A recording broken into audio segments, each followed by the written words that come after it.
Tayo ay linggo ngayon, yung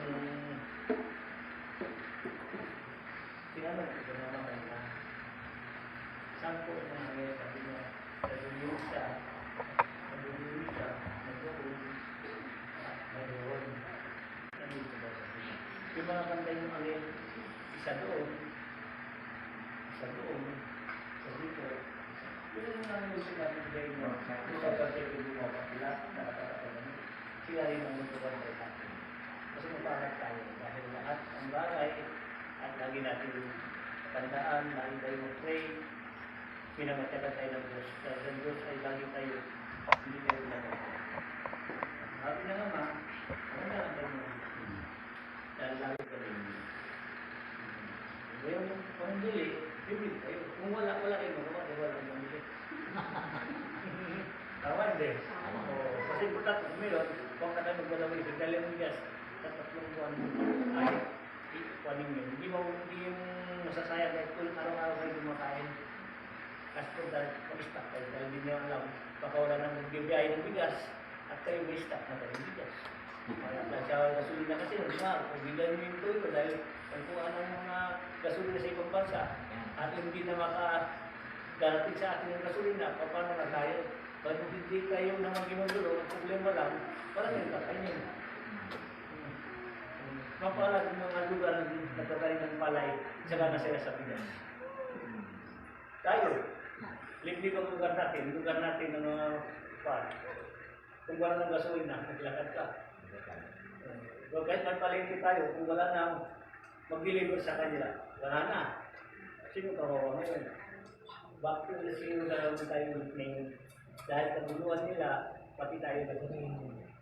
Kaya tayo tandaan natin, lagi tayo tumapit ng Lord. Kung si Jesus ang bahala sa atin, ang sabi ni Lord ay maganda lang tayo para hindi tayo. Wala namang sama doon, basta ang bigas, hindi masisira. Dahil maganda lang tayo, ilang araw at wala nang mag-deliver, may stock na kayo bawat kakanan ninyo ay may bigas. Hindi nyo alam kung bigas mo ngayon, pag mahal sa gasolina. Kapag mahamura pang bigas, hindi na kayo. Tawa lang. Hindi naman kayo sabi ng tinatakot. Ito pagkalusugan ninyo. Para makikita ninyo ay sagana kayo kahit magsasabi ng bagong. Magtauyo. Yung ngayon, mapalad, mabili kayo sa bilas, nakatawag ka sa bilas, mapalad. Basta lahat ng bagay ay hindi mabubuot. Istak na bilang oras na anong mangyayari na wala nang biyahe na darating sa atin, mayroon tayo sa pagkain. Yun ang sinabi ni Jesus, maganda na tayo sa pagkain na maganda. Dahil ang lahat yan, sabi naman, lahat yan, ito ang gulo sa ibang basa na nadamay tayo dahil sa kasulina at mahal na, pag-istak na lang kayo ng bigas ninyo, ang bigas hindi masisira, inulit naman, hindi masisira ang bigas kahit at buwan yan, hindi masisira. Basta importante, may handang na kayo sa bahay-bahay ninyo. Bilang in-stock ng mga biyahero, dahil walang silang gasolina, ay may stock na kayo. Pag ayos ng gulo yan, sa probinsya tayo, palayo na. Palayo yung darating sa atin dahil maraming pang lugar dadaanan. As is, may stock na kayo. Ang gusto na naman, habang may panahon pa, may bago pa, may stock kayo. Yung hindi mo. Tubig ninyo. Kung wala ng kurente, wala ng gasolina, walang kurente, ay, kung mabuti, kaya nyo uminom sa puso. Mabuti, may puso kayo. O, kung wala kayong puso, ano ba iinom ninyo? Basta sa tuloy, kayang yung sarili nyo. Kung alam nyo na ang nangyayari sa inyo, dahil walang mundo sa atin, pekto rin tayo. Kung nawala ng gasolina, wala ng biyahero, wala na rin mabibili. Kahit kung isda, wala na isda na rin. Dahil wala nang gasolina sila doon. Dahil ang panahon natin ngayon, hindi natin bibili ng galon-galon. Ang kailangan, kung may sasakit ka, yun lang ang binibigyan nila. Kawawa yung magtatanim. May kuliglig. Dahil dadalhin yung kuliglig nila. Kung kung bibili sila sa malalayo, ay wala kasi puso, paghirap na, kailangan tiwala tayo, mag-pray tayo sa Kanya. Ginagabayan tayo ng Diyos, kailangan natin at magpalito tayo sa Kanya.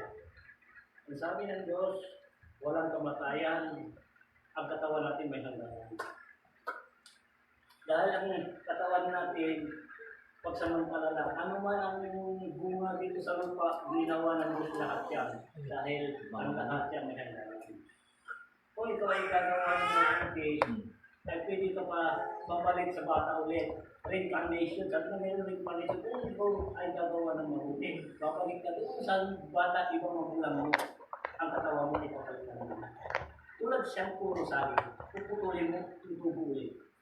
Puputulin mo, tutubulin. Ganun din tayo. Puro tayo sa may reincarnation, pwede din pagpasukan ng masamang espiritu ang katawan mo, kaalisin ang espiritu mo. Puso minsan, nag-exorcist ka, minsan, ay nagwawala ka dahil hindi yan ang katawan niyan, iba ng espiritu ang sumanit dyan. Kasi lahat tayo, ang katawan natin, bilang lang natin sa Diyos.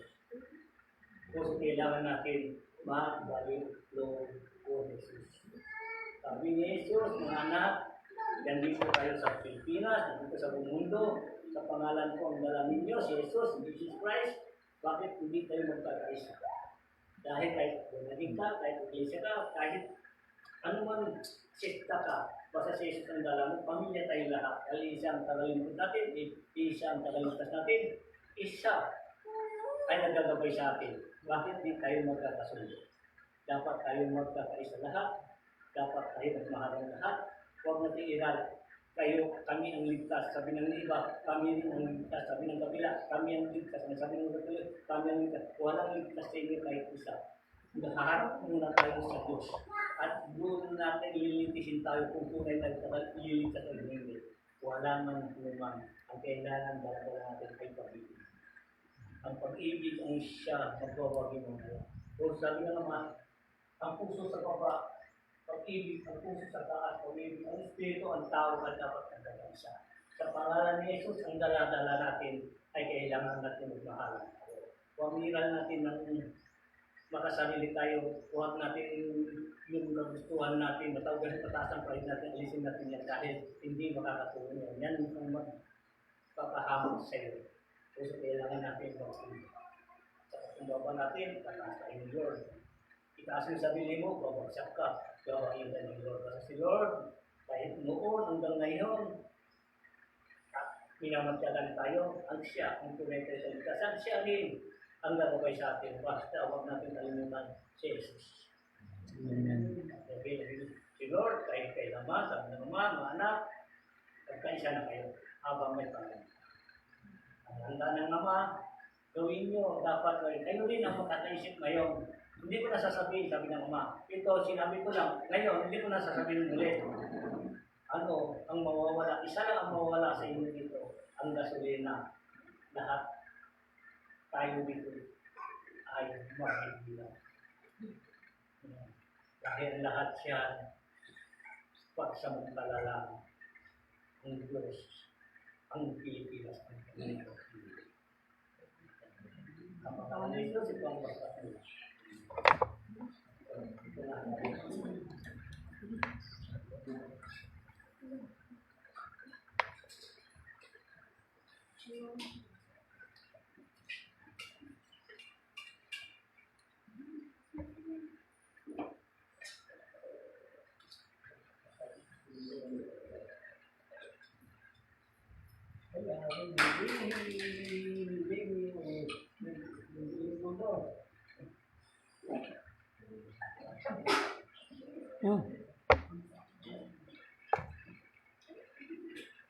Hello.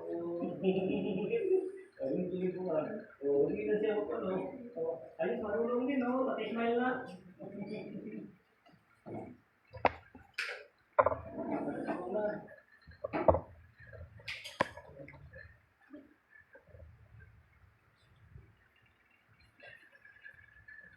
Salamat po sa inyo. Ang lahat ng mga mensahe ng Ama, binigay sa akin, ay lagi alagaan mo ang mga sarili. Kaya tayo ang magpasya sa sarili ninyo. Ang binigay ng Ama para hindi kayo magutom at gampanan ninyo ang isos ng Ama kung gusto ninyo ay habang mura pa ngayon ang bilhin. Kailangan kung meron pa magbibili, bilhin na lang habang may parang. Amen. Buhay si Jesus. Buhay tayo lahat sa pangalan ni Jesus at yan ang mga salita. Amen. Amen. Yan lang ang pangalan ng Diyos ang palagitan. Palapakan natin ang Diyos. Thank you for watching and God bless po sa inyo sa lahat ng mga viewers natin. Ano po yung mensahe? Ano po pala yung nakipunta tayo? Yes. And dahil sa mga nangyayari ngayon. Alright. Thank you for watching and God bless po sa inyo lahat. Lahat na po tayo. Kasi napunta po siya. So yun lang po. Maraming salamat. God bless.